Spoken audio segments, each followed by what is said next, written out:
بسم الله الرحمن الرحيم والنازعات غرقا والناشطات نشطا والسابحات سبحا فالسابقات سبقا فالمدبرات أمرا يوم ترجف الراجفة تتبعها الرادفة قلوب يومئذ واجفة أبصارها خاشعة يقولون أئنا لمردودون في الحافرة أئذا كنا عظاما نخرة قالوا تلك إذا كرة خاسرة فإنما هي زجرة واحدة فإذا هم بالساهرة هل أتاك حديث موسى إذ ناداه ربه بالوادي المقدس طوى اذهب إلى فرعون إنه طغى فقل هل لك إلى أن تزكى وأهديك إلى ربك فتخشى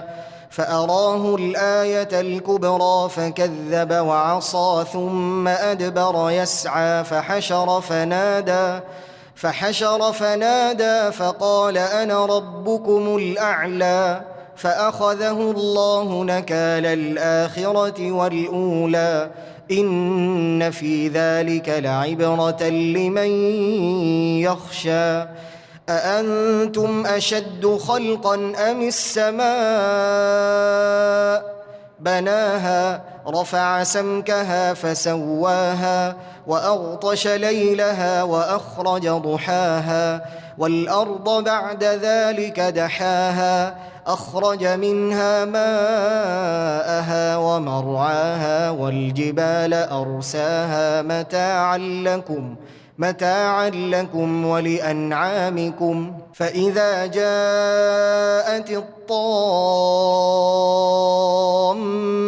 الكبرى يوم يتذكر الإنسان ما سعى وبرزت الجحيم لمن يرى فأما من طغى وآثر الحياة الدنيا فإن الجحيم هي المأوى وأما من خاف مقام ربه ونهى النفس عن الهوى فإن الجنة هي المأوى يسألونك عن الساعة أيان مرساها فيم أنت من ذكراها إلى ربك منتهاها إنما أنت منذر من يخشاها كأنهم يوم يرونها لم يلبثوا إلا عشية أو ضحاها.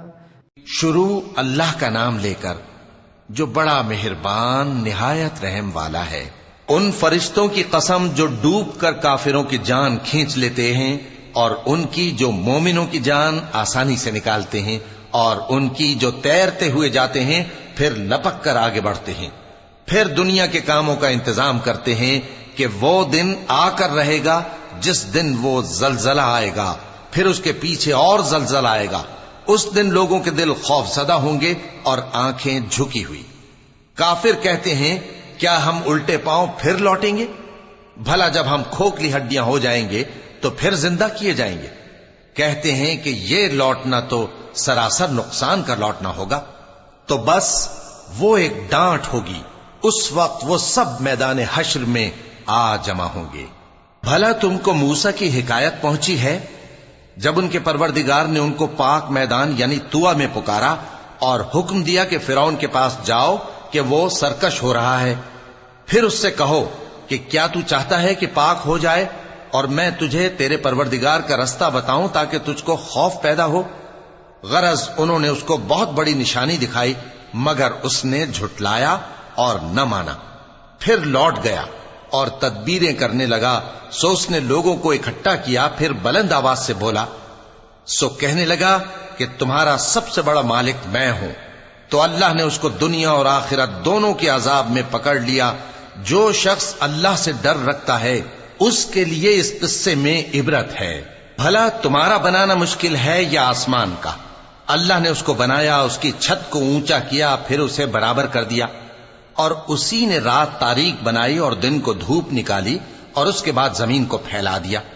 اسی نے زمین میں سے اس کا پانی نکالا اور چارہ اگایا اور اس پر پہاڑوں کا بوجھ رکھ دیا.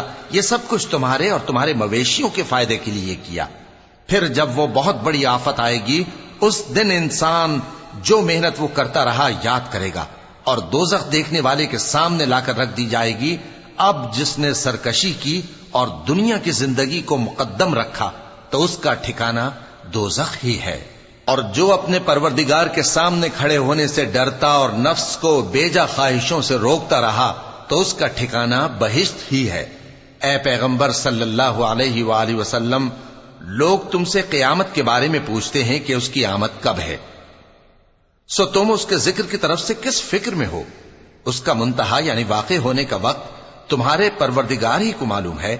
جو شخص اس سے ڈر رکھتا ہے تم تو اسی کو ڈر سنانے والے ہو. جب وہ اس کو دیکھیں گے تو ایسا خیال کریں گے کہ گویا دنیا میں صرف ایک شام یا ایک صبح رہے تھے.